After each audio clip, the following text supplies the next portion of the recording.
Hello ladies and gentlemen, and welcome to the Love of Theo. My name is Theo, and today we have a very special guest with us.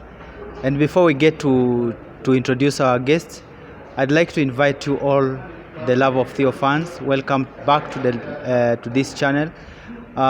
If you're watching this video today, kindly hit that subscription button, comment, and also share with your friends so that we can learn together. And today we are going to talk about pressure. Last time we were here and we talked about pressure. And if you're wondering still, we are here in Masters 3. Masters 3, a cool place to be, a good place to relax with your family, with your friends. All together you can enjoy some drinks, some meal, and life goes on. Last time we had 2 visitors here, and today we have a very special visitor because she's a mediator and at the same time she's a counselor. So let's hear what she's going to tell us, and according to her profession, what is she's going to let us know. Is pressure necessary professionally, or is just we do it the kienyeji way, tuone vile kunaenda? So mgeni wetu, kwa jina, hebu introduce, jina unaitwa nani? Kwa majina naitwa Caroline Waweru. I'm a counselor and a mediator. A mediator. So maybe counselor ndio watu wanasikizanga sana. Hii mediator kazi yake haswa ni nini? Mediator, these are cases that are outside the court. Ile yenye si lazima judge afanye. So we come, we try and help you solve your issues in a better way and still have friendship. Okay. Unajua, for when the judges say it is over, you either win or lose. But this one is a win-win situation or a lose-lose situation. Yes. So kwa mfano, does it mean according to my perspective, does it mean, unajua mimi sio professional hiyo, does it mean kama nimeachana na mtu wangu, kuna vile mtanirudishia mtu wangu ni tukae naye? Kuna vile mkiagree. You know, my work is just to make sure we come together and be friends. Hata kama msipokubaliana, mule watoto pamoja as friends, not enemies, because when you started as friends, not as enemies. Yes. So hata kama ni kuachana, muachane as friends and not enemies. Yes. Okay. And kwa counseling, what do you mostly do? Mostly what happens for the first person who gets to hear about counseling? What do you do? Okay, with counseling, we help also. We help you solve your own problems. Yeah. That is our work. Yes. We don't solve it for you. We help you solve them by yourself. Okay. Yes, so we just guide you. That is why it is guiding and counseling. So if we see that you're still not on the correct way, I'll give you something, then you work with it to become better. Okay. That's nice. Okay. So in case in case nataka kuna kitu, maybe nataka kumeka decision na nimechanganyikiwa, is that where counseling comes in? No. Yeah. Counseling starts way before that. Before that. Okay, thank you. So can you give elaboration where it starts?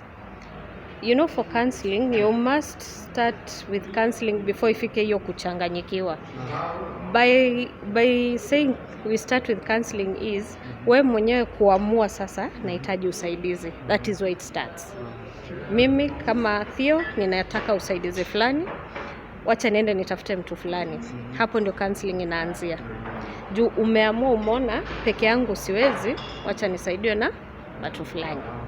Yes. Okay, that's okay. And kuna hii juzi tulikuwa kwa hii coach tu hivi. We were with the two, a lady and a gentleman. So we discussed about pressure to get married. Kuna watu wengi pale nje wana undergo pressure to get married.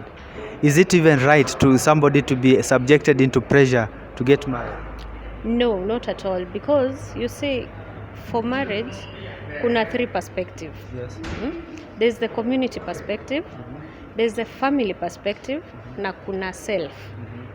If you want to get married, that is a self choice.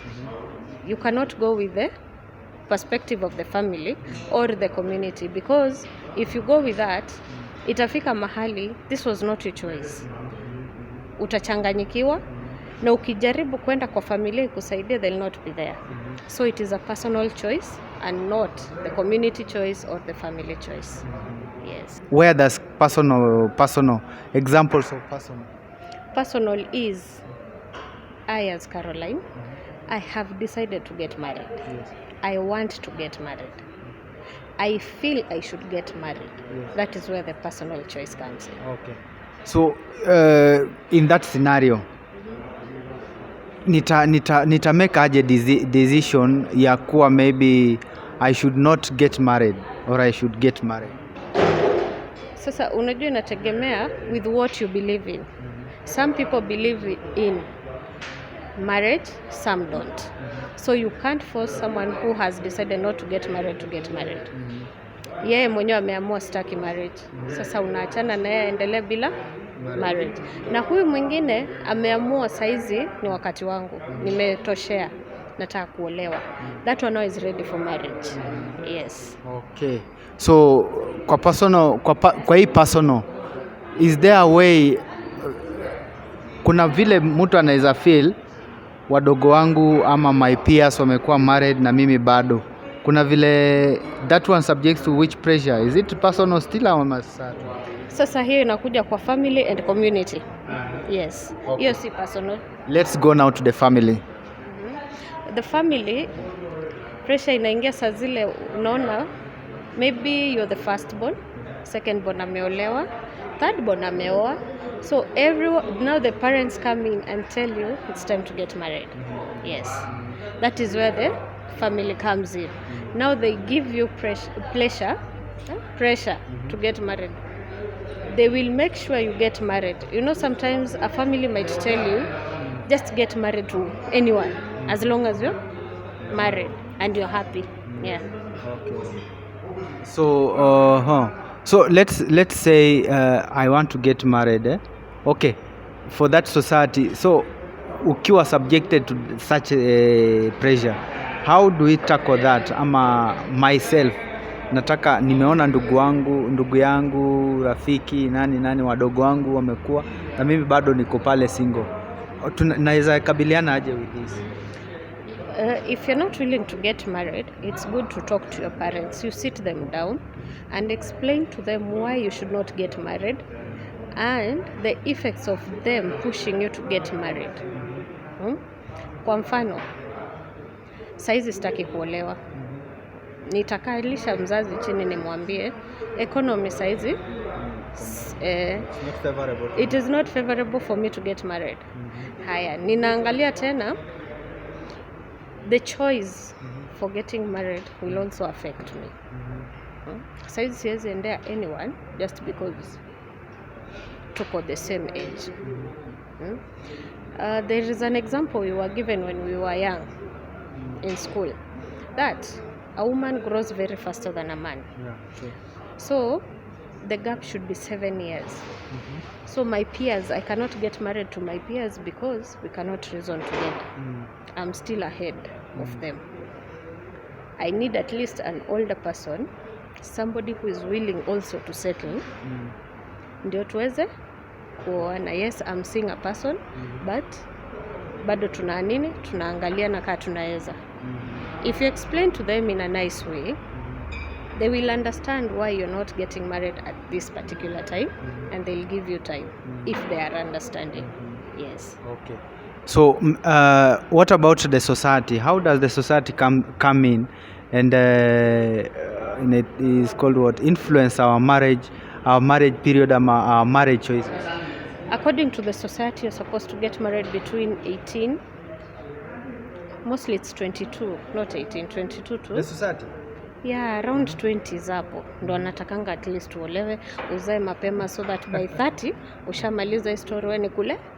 That is the society. But come to think of it, at 18 umemaliza form 4. Unafaa kwenda campus. You still have 4 years to go to campus. Yes. You still have another maybe 2 to 3 years kutafuta kazi.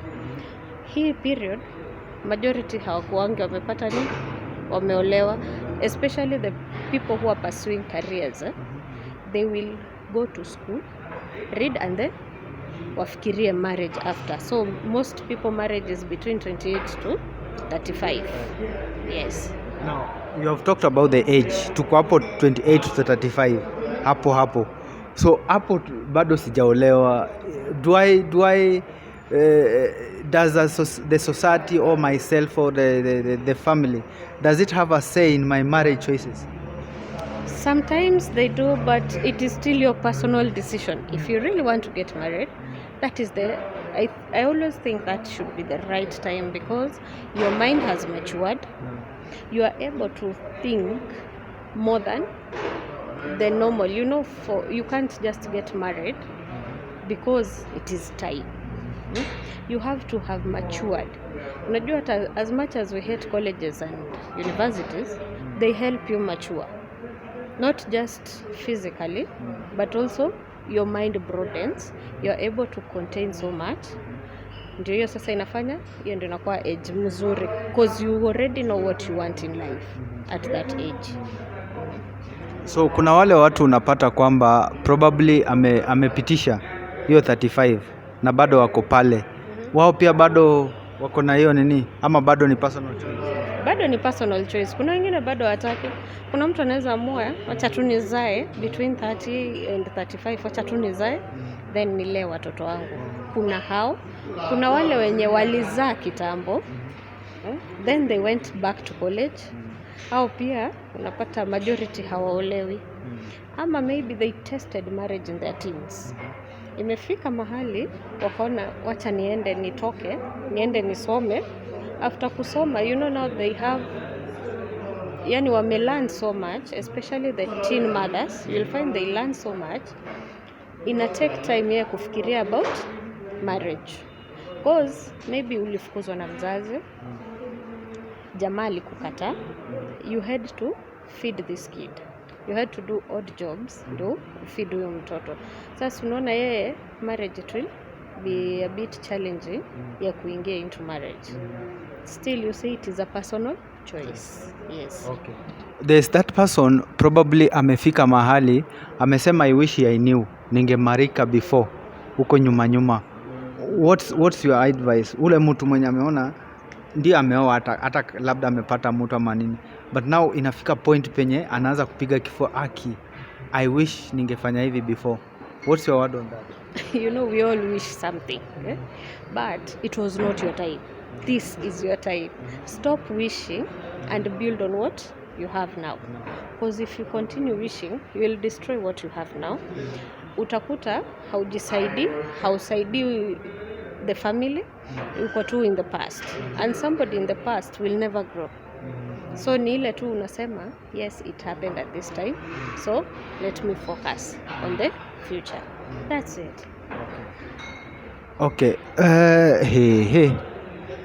Kuna wale watu saa zingine okay, what are some of the advantages or disadvantages that cause, what's the effect of late marriage to the society, ama to personal being, ama to the family? Are there effects? Effect inakuwa one, utalea watoto wakiwa wazee. Unapeleka mtoto shule, wanasema babu ndiye amekuleta. Babu ndiye amekuleta. So kuna hiyo yenye effect yenye ita affect mtoto. Lakini in this society we see that most people get married between 40s na wanazaa hiyo time. I think the society is changing. Mtu anaamua tu acha tu nizae saizi. Lakini hiyo kitu, yes, itakuwa na effect. But you are ready now to get married. You feel you are ready. Unajua saizi hata huyo mtu akiolewa saizi, they will live a better life than the one ule mwenye tu alisema let me just get married because of getting married. These two people are now ready and willing, and they will work hard towards that marriage. Even though marriage is not easy, they will make sure wanakaa pamoja na wanaendelea vizuri. Okay. So kwa wale watu wenye bado wana sita wanataka kwenda lakini bado wana sita, is it the right thing to do, ama you have just to walk and get there, ama there's some steps you have to to learn or to go through before you get married? There's some steps you have to go through. First, you should know the culture of this person that you want to get married. Huwezi ingia tu for. Jua kwenye wametoka, what they believe in. Na wewe si unajua kenye una believe in. Angalia if there kama hakuna haja waste, because you might get married, hizo vitu will come up in future. So just know the culture of these people, what they believe in, because for me, I believe in marriage. For marriage to work, you have to deeply know the culture of this person, because in culture there are 3 types of cultures. There's your own culture, there is your family culture, there is the society culture where you come from. Your family culture ni ile wewe mwenyewe umebringiwa up. The society ni the community you come from. Hiyo pia iko na cultures zake which are followed. And then there is your personal culture which you are going to build with this person. You have to come up with your own culture. Sasa unaona kuna hizi cultures ngapi? 2 zinakufuata. Na lazima mtengeneze yenu. Are they compatible? So I think Caroline, what we are going to do to the viewers is let's just promise them that we are coming back to talk about culture. Yes, we are. Thank you so much. So subscribers and the Love of Theo fans, kindly watch out. Caroline is coming back and explain in details about culture, how culture, personal culture, all the cultures that she has talked about. Let's watch and see. Let's wait and see. And also to support us, kindly just subscribe, hit that subscription button, and tuendelee pole pole. Comment, like, na utupatie pia morali ndio Caroline when next time she comes in with some confidence, na pia amefurahi kwamba we are growing well. So Caroline, is there a way maybe we can run away from pressure in any given way? Kuna mtu labda pressure imemshika ya kuwa married. How can we run away from this? Because there are so many people, there's that fan who is watching this video but anaona kwamba hizi pressure zote 3 zenye umezungumzia bado zinamshika. How can somebody get away with those pressures? One is just talk to somebody.